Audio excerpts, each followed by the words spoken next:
like the full crazy range of like cheese matches, metagame, weird close base trades. It's just been an absolute blast. And I mean, starting off Snoot versus Happy, super pleased about. But I'm eager for Snoot versus Titan if that's ever going to happen.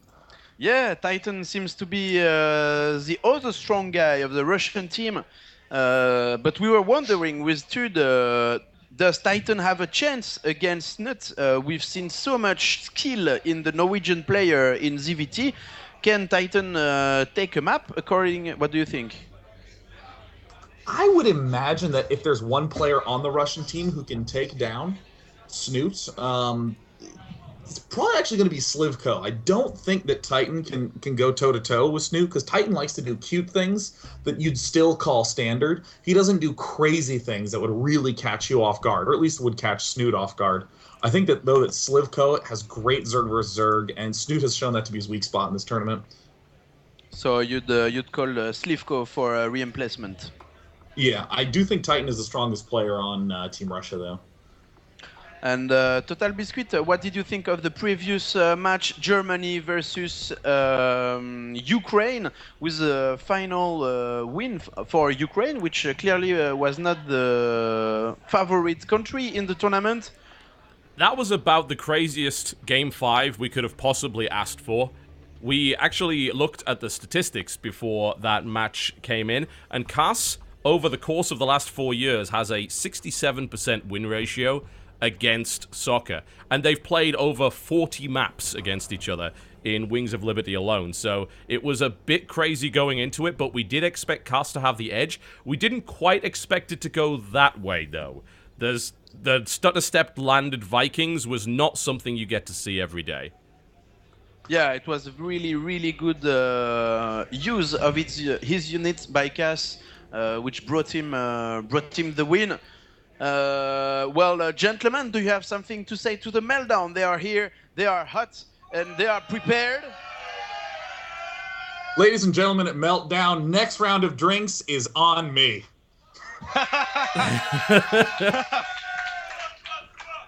Ok, donc pour le stream, Day9 qui offre les prochaines consos, tout simplement. Nice. Pointez-vous vite. All right. And Totalbiscuit, do you want to say something? Do you want to, I know you've been working with the US scene, the players with the Shoutcraft. You've seen new talents on StarCraft 2 in the USA and North American countries. Do you think NA has what it takes to set a team for the next Nation Wars? I think they could pull it off, but I've been out of the EU scene for a long time. I used to cast huge amounts of EU tournaments. I've been focusing mostly on North America, and really I've missed casting the Europeans, and I think this series and this entire tournament has shown just how strong the European scene really is. And if NA wants to send a team to the next Nation War, they better bloody well prepare properly. Because if these guys are anything to go by, then NA is going to struggle an awful lot. And just because I don't like to make promises I can't keep, I'm very, very sorry for my French, and I will never try it again. No, please do, and we hope we'll have occasions to do so. The game has just started. Thank you, gentlemen. Thanks a lot, guys. Enjoy this game. It's going to be great. Yeah, it's gonna pump. Faites du bruit quand même pour nos co-casters américains et anglais, bien sûr. L'anglophonie présente sur OGaming. There you go, folks. Your little French lesson, as always, on this particular stream. Certainly the way to go there. The French are always very excited when it comes to their StarCraft 2. I've got to give them that. You know, I got to give credit to the Ponfitude for breeding the most awesome party, have a good time environment. Those really guys kick ass, yeah. They really do. It's so, so cool. I'm hoping to go to a French event again because they're very entertaining. I think a lot of people look at Europe and say, yeah, DreamHack, best party environment. You've never been to an Iron Squid or an OGaming event if you really believe that. Trust me, it is insanity. It is so, I mean, it's like WWF, but without rigged matches. That's exactly true. And with 100% more orchestra. Ooh. It's simultaneously a classier affair than WWE, and yet also a more raucous affair than WWE. Yeah. Only the French could pull off that kind of quandary. That's ridiculous contrast. So good. Well, your prediction was accurate. To the southeast position, playing for Team Russia. In the blue trunks, playing Zerg, VP BenQ Slivko. VP, for those who don't know, is not in fact a very important person or vice president. It is Virtus Pro. Versus his opponent to the southwest position, the real lesson, do Marines. In the red trunks, playing Zerg, is Liquid Snoot. You know, I love watching Slivko Zerg vs. Zerg. I think it's exceptional. He does a lot of very odd, super fast Hydra plays in the days when it was all Roach. Snoot has shown a particular weakness for engagements in this matchup. His builds are great, his timing, his basics, but often, as we saw in his match versus TLO, he'll do one flubbed pickup and then just fall far behind in the Roach count and then won't be able to pull back ahead. Yeah, that's very true. And it's strange to even talk about Snoot being weak in Zerg vs. Zerg, considering his most notable results are off the back of his Zerg vs. Zerg. Yeah, I mean, it's definitely his strong, or like he's definitely unbelievable at it. But you know that issue of walking roaches in and choosing bad engagements are one of the things that he himself has complained about. Why do I keep doing this? This is what's causing me these dumb losses. Happened just today versus TLO. I mean, definitely has his strong team to back him up, and I think that if Snoot wins this, that he might just 4-0 He could. Team Russia, yeah. Slivko does have a really good shot at it. I've got to say, I'm not massively keen on Snoot's ZVP, so it's entirely possible that Titan could take him out, but you're in a pretty tough spot there. This is a best of 7, so you do get to bring your ace back, so even if Slivko does lose here, then it's not all lost. It's okay, you know, it doesn't fall on Titan's shoulders to win every single map. But it's still a ridiculous amount of momentum for a player with the talent of Snoot. You don't ever want to give that to him. And increasingly, we've been seeing that Snoot is not alone in the strength of his team. Targa played great against Sokka. Ike just played amazingly in all the games of his I've seen. Yeah. I mean, that was just a magnificent sight to see that defense against TLO. So I'm definitely going to give a little bit of credit to Team Norway. They have shown that they did not get lucky getting here. No, they fought harder than anyone else to do it. They have had to, of course, play an extra series, and they played some close series as well. Huge amounts of close series. Some really clutch plays. Ike coming out on day one and surprising everyone when people were claiming, well, Norway is second only to Spain in terms of its weakness. It's only packing one-star player, just like Spain. We don't know who Ike is. Targa's really inconsistent. And then everyone comes through for Norway, and Ike really shows it off. Snoot finds his rhythm again and plays like the Snoot of old. And then Targa is able to take matchups with his unpredictable aggressiveness. It's a well-rounded team, more so than people gave it credit for, I think. And now we're starting to see Snoot and Slivko really going toe-to-toe with how thin you can stretch the defenses. 3 queens and 4 queens, but with the amount of spotting they're doing and with the amount of timing knowledge they have, both are going for a very swift third. Yes, they are. Rightfully so, I think. Interesting. We might see this going past roaches, which would be unique, especially considering this tournament. That's the one thing. The ZBZs have been crazy, but they've been crazy with roaches almost all the time. We've not really seen anything else. Yeah, I mean, it's not really many other options, to be frank. I mean, technically, you could talk about Mutalisks, but Spore Crawlers deal 1,000 damage a shot to Mutalisks. Pretty much. They are the Zerg Ion Cannon, really. They're oh, hello, Snoot. Snoot is building 2 Roach Warrens. We are looking for that TLO timing here. I mean, this looks very much so like an error. They are a bit I'd be surprised. off, I mean, they? Yeah. he doesn't have enough gas to do both roaches and the double ups. I think that he's just getting a little bit distracted. Yeah, we'll see if he decides to use both. You're probably right, though. I mean, I can't see him actually doing those upgrades, and they're really weirdly timed as well. So I'm not Well, 100% sure. there it is. He's finished both of them. And is doing absolutely nothing with them. So, oh well, never mind. Not the worst mistake one could ever make, but in a mirror, you don't really want to be making any. Yeah, Slivko's playing excellently, though. He already has his +1 coming. He's ahead in the drone count by 11. The other big factor is the gas geysers. We've seen Snoot a little bit behind on accumulating the gas. So in terms of the total gas collected, we can see Slivko with a lot in the bank. That's absolutely fantastic for him, and it's surprising that his drone count's gone up so high and he's still been able to sort of maintain enough defense to stop Snoot from really doing anything. Snoot's been trying to do these Ling run bys. They've been utterly ineffective. Slivko has been able to hold that third without any problems at all. Now Snoot adding on... Oh, wow. He actually went up to... Was that 3 Evo chambers he was going up to there? That was...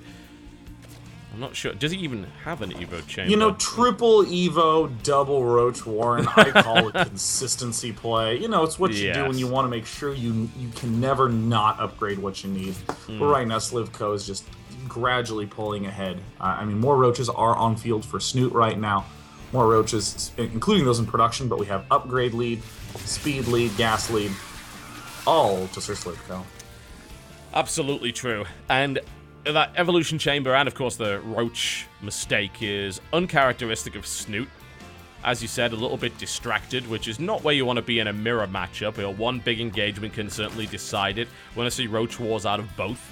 But it's going to be an upgrade lead for Slivko. It's going to be a Roach lead for Slivko. It's a mining lead for Slivko. But Snoot may be able to get a good engagement arc. I mean, that's really what it comes down to. 61 to 50 was I believe, it was something-ish. It was like basically 60 to 50 when we saw Snoot go to battle against TLO, but TLO had the better concave. Yeah. And that allowed Snoot to lose 20 Roaches almost immediately, and he fell very far behind, so... Definitely those engagement angles are tremendous. Hydra dens for both players, but it's one of these weird things where Snoot can halt his Roach production at like 160 and get more Hydras in the composition and have a lead when he's behind on Roaches. But it looks like Snoot wants to try to push the issue. I wouldn't.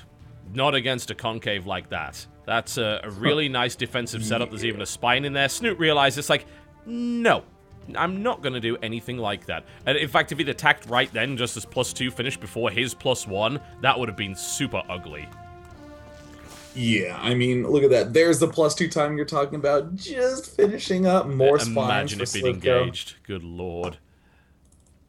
You know, I'm trying to figure out the next best step for Snoot. I think Slivko gets exactly where he's at and says, all right, I'm going to maintain concave, I'm going to maintain vision, and I'm just going to take this expansion. But Snoot is in a little bit riskier spot. He doesn't have the same power of units. He doesn't have the same number of spines.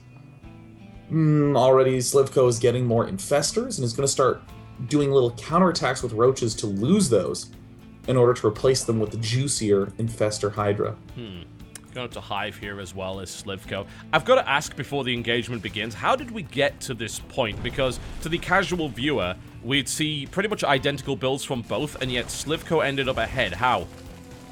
Well, it was a big moment where Snoot started to build a lot of Roaches, and we saw Slivko get an attack upgrade and 10 extra drones. And, I mean, a drone mines at 40 minerals a minute, so that's 400 minerals a minute, and they haven't really engaged for 6 or 7 minutes, so you can immediately see how thousands of extra resources have happened. How that is a fully finished base with defenses. But again, Snoot is going to press the issue, and the infestors are almost there. This could be horrible for Snoot. Oh, he's getting out of there. He's a bit savvy to that. Or is he? Nope. Yes, he is a bit savvy to that. There you go. So he's going to leave. That would definitely not be a good place to be caught with a fungal growth. Oh, absolutely not. Spire now coming up for Slivko. He's really looking to go for 3-3 on his upgrades, to go for that +3 missile attack. Some Broodlords can be helpful if you kind of gently go for them, but they are not the power unit in this matchup that they are in the others. Spines going down for both sides. Snoot particularly looking to use up some of those drones, get some more units, and get those nice defensive units in order to allow him to deal with any kind of aggression that comes out of Slivko. But Slivko is just happy to sit there. And we've got walls being set up on both sides here. This could go on for a while. Admittedly, that Great Aspire is a great siege breaker for this kind of situation. Yep. I mean, siege breaker is the right term for it. What makes the Broodlords so weak is that the Roaches can just obliterate the Locust almost immediately. And then where are you? Well, the Hydras just waltz directly underneath the Broodlord and just kill them. So yeah. We see that Broodlords are only good if they have a huge ground army underneath them, and if you start losing units, you don't replace with more Broodlords, you have to replace with more Roach Hydra. Snoot's going to get amazing information here. He's going to spot the Great Aspire. He sacrificed a number of Roaches to do it, but that's fine, because he wanted to replace them anyway. So that is good info to have. Knowing that your opponent's on Hive, knowing your opponent's going Great Aspire, knowing it's almost done, then he can start to prepare. Snoot's Spire's already on the way, so he can get Corruptors to start to deal with those Broodlords. Slivko's even done the extractor, or not the extractor tricking, just the supply tricking. Yes. To exceed 206 supply. It's very cool. We've seen that a lot. Oh, hello. Here comes the engagement. Snoot has a fantastic concave here, I think.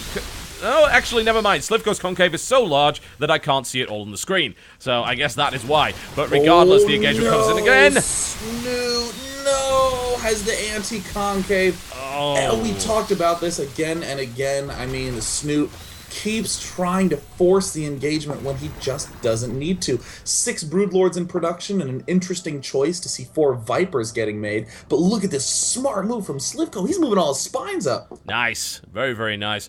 Although, admittedly, those Vipers could prove to be very useful in that situation.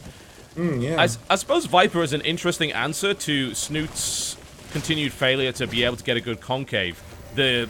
I mean, if you can't get a good concave, then mess up the other guys. Please don't tell me this is going to be Spine versus Spine. Oh my god, StarCraft 2 Evolution. That classic game for the Atari 2600, Spine versus Spine. Well, it looks like Snoot is performing a counterattack down at the south side, trying to pick up some drones. This is where Snoot's excellent decision-making comes in. He's going to get one of those Broodlords. It's going to fall down almost immediately. Amazing fungal growth, blinding cloud combos, flashing on both sides. Well, this has suddenly got very interesting all of a sudden. We've got 200 supply here, actually, for Slivko. He loses a Broodlord, but is building a few more. He's sitting comfortably on 4 bases, so is Snoot. The Roach run-by comes in. There was a Roach run-by, of course, by Snoot that actually did pretty good damage earlier, but I think, honestly, that Slivko is happy to have a large army. That this is all sorts of nonsense going on over here. Abducts go in. They pull in the Broodlords, but he doesn't get the kills. Great transfuses by Slivko. Fantastic. And that is resulting in Snoot's defenses taking a lot of damage, but Slivko is taking a lot of damage as well. And this big Hydra count for Snoot. The fungals are gone here for Slivko. Snoot is breaking through. Broodlords are just not the power unit in this matchup that they are in the other 2, and Snoot is exploiting that, building no Broodlords, instead abducting. Fungal abduct, the Broodlord is still trapped after the pull. Snoot has lost his southern expansion. Slivko knows that this is a game of resources, it's a game of dollars. Snoot has taken a very vulnerable northern base, but I mean, neither player really has that much good stuff going on. There's 40 Hydralisks on the field for Slivko. He just made a massive surge of them. It's more Hydras than you will usually see in any StarCraft 2 game whatsoever.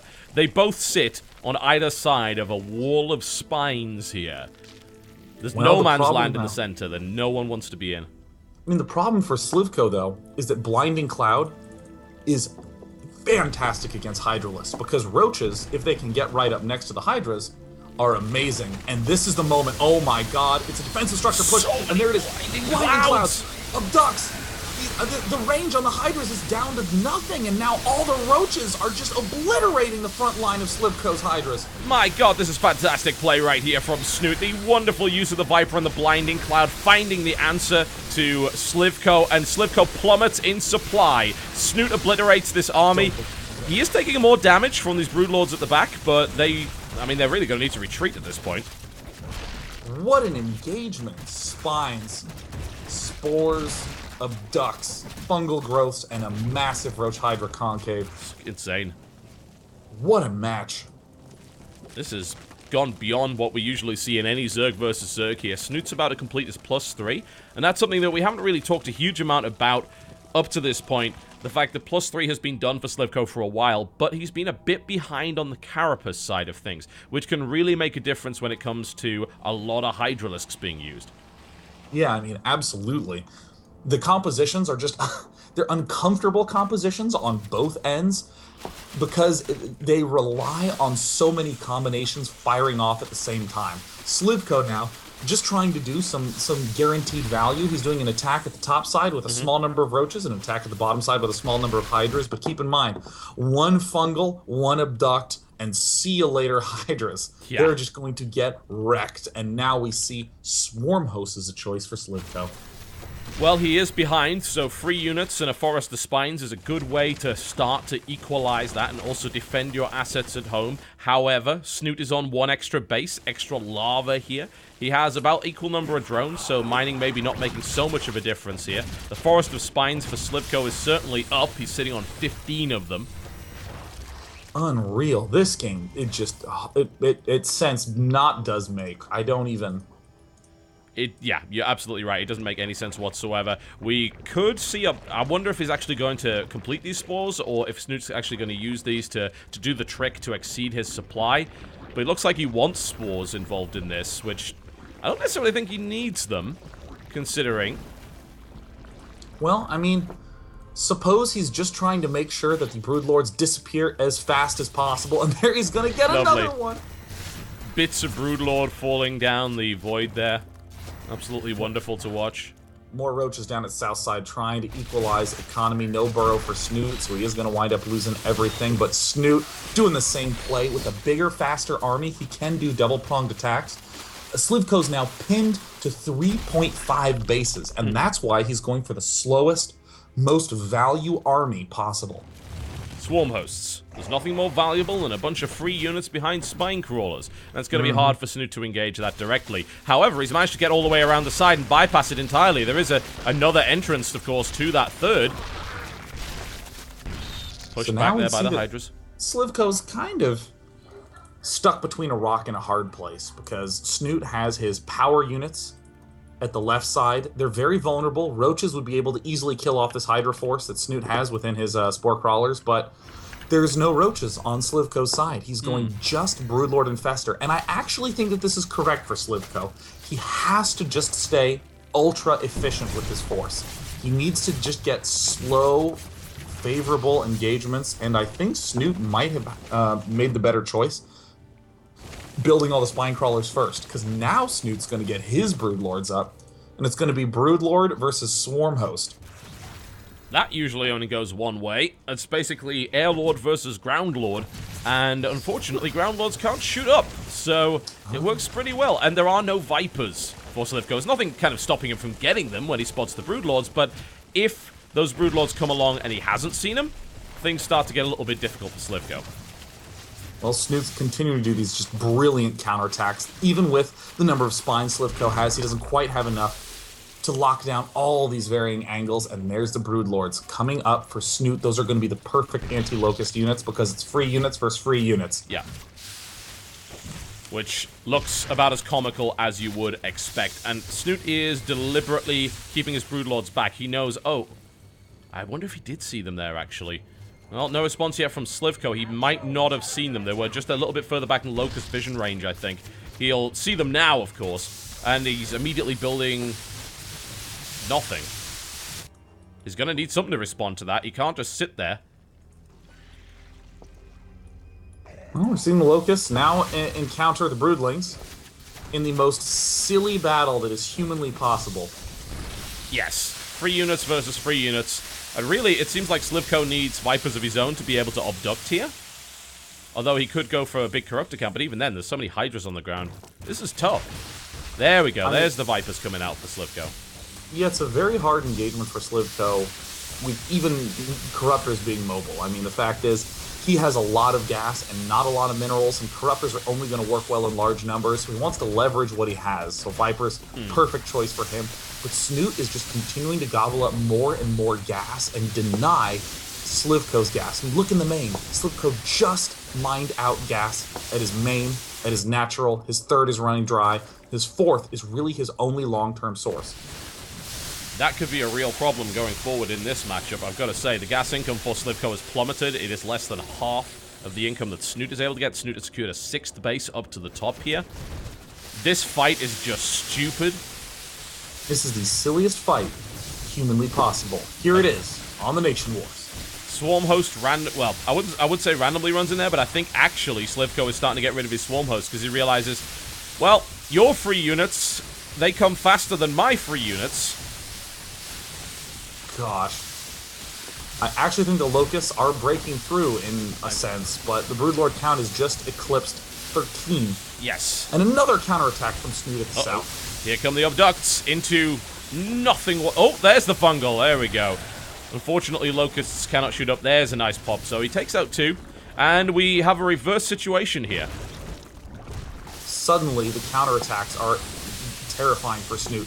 3-3 upgrades. It's 16 to 17. It's dead even. But Snoot is now saying, I don't want Hydras because those are no longer a valuable unit. I want something that's even more cost effective. I want more Infestors. I want more Broodlords. We see 7 Corruptors coming out for Snoot. Well, this is it's getting weird. Let's just put it that way.